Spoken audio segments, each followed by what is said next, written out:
I'll tell you when you knew it. Follow the forest. You only go one way. All right. Yeah.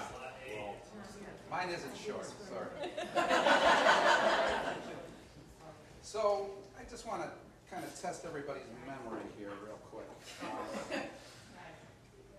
If you want to stand up, stand up. If you don't, but I just want to practice something here. Remember the hokey pokey? Everybody. You put your right hand in, you put your right hand out, you put your right hand in. You got it. Everybody knows it. That's enough. Stop. You don't want to be here all night. I know you know it. The reason I know that Gene knows it, but not everybody in this room knows it, is Gene actually wrote the score for the hokey pokey. Okay? I'm humble, I don't like to tell anyone.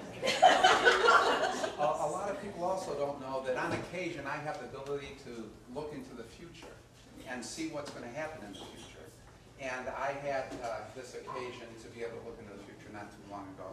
And so I thought, well, I'm going to look at Gene's death notice. Now the good news is it didn't happen until the year 2063. Oh. Sorry, Gene. But this is what I read, okay? With all the sadness and trauma going on in the world at the moment, it is worth reflecting on the death of a very important person, which almost went unnoticed last week. Gene Hurd, the author of the Hokey Pokey, died peacefully at 113. Now, you know, you've had a few beers. I want you to listen closely. The most traumatic part for her family was getting her into the coffin. They put her left leg in.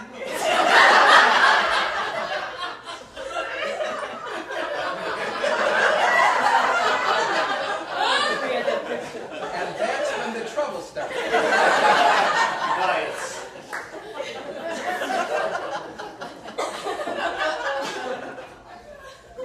So, I know there's a little game playing going on, and I just want you, you know, it's time for confessions. Don't look behind you. All right.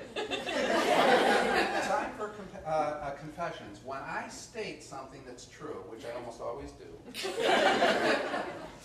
you ding the bell. All right. But wait till I tell you. Now, if I don't like No, wait, no. Did you make the following statement recently? My short-term memory is not as sharp as it used to be. Also, my short-term memory is not as good as it used to be.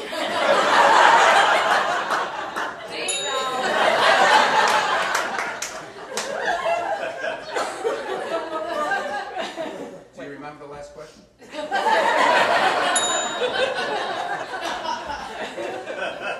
Okay, so now I have to tap your memory a little bit, especially the siblings.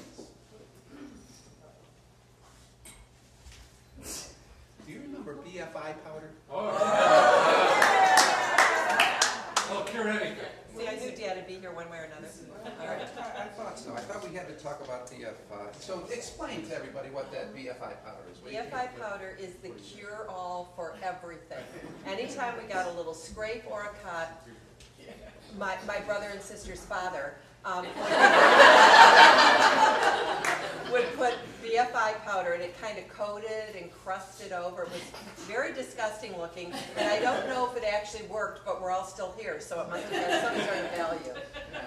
And basically, you were told that if you didn't use the BFI powder, you would most likely succumb to the plague. And he did worry a lot about that. Yeah. So was that true or not? That Very. Again, time to be true. I try to be Truthful. true. Nevertheless, Gene, Uh-huh. you did not always use the BFI powder, did you? How do Hit you the know button. that?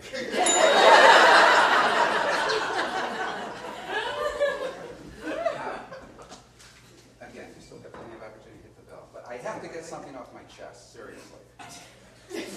The story has been around. This story's been around for a long time, okay? I have to admit I'm still a little angry about this whole thing, but Then that's not true. I'll tell you. I got in trouble. This is a true story. I got in trouble for saving Jean's life when her blouse caught on fire. And I took a pan of dishwater and I threw it on her and put it out. I saved her life. She ran out, and Dad comes in and yells at me for throwing water on Jean. That's true. To this day, Jean has not thanked me or